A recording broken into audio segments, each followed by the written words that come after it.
بسم اللہ الرحمن الرحیم۔ انسان کے مصائب، انسان کی پریشانیاں انسان کو کہیں کبھی نہیں رہنے دیتی، حتیٰ کہ یہ مصائب، یہ پریشانیاں انسان کو غربت تک لے جاتی ہیں، اور پھر یہ غربت جو ہے یہ انسان کو معاشرے کے اندر انسان کا جو وقار ہے، انسان کی جو عزت ہے، اس وقار کو، اس عزت کو بھی تار تار کر دیتی ہے۔ آپ صلی اللہ علیہ وسلم سے بہت سارے وظائف ہمیں ملتے ہیں، اور ایک وظیفہ ایسا ہے جس کو امام ابن سیرین کی طرف بھی منسوب کیا گیا ہے، اور امام حسن بصری رحمہ اللہ کی طرف بھی منسوب کیا گیا ہے۔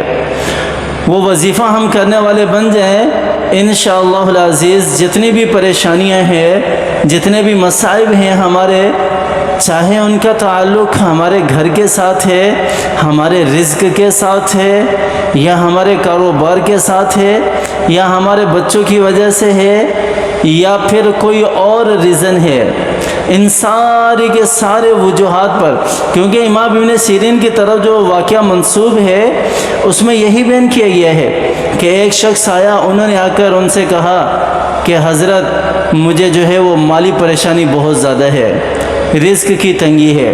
ایک اور شخص آ کر کہتا ہے، وہ کہتا ہے کہ حضرت مجھے اولاد نہیں ہو رہی۔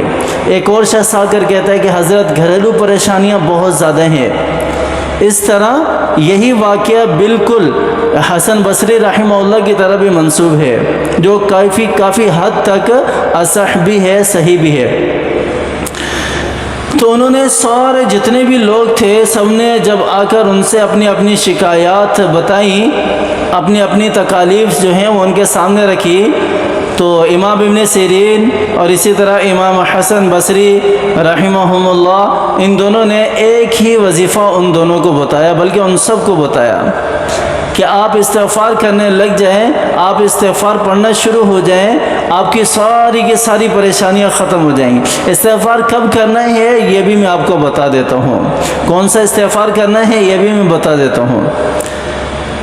تو جتنے بھی مجلس میں شرکاء بیٹھے ہوئے تھے، تو ایک حضرت اٹھے، انہوں نے کہا کہ حضرت آپ نے ان کو سب کو ایک ہی وظیفہ بتایا ہے کہ ان کی پریشانیاں الگ الگ ہیں، وظیفہ آپ نے ایک ہی ان سب کو بتایا ہے۔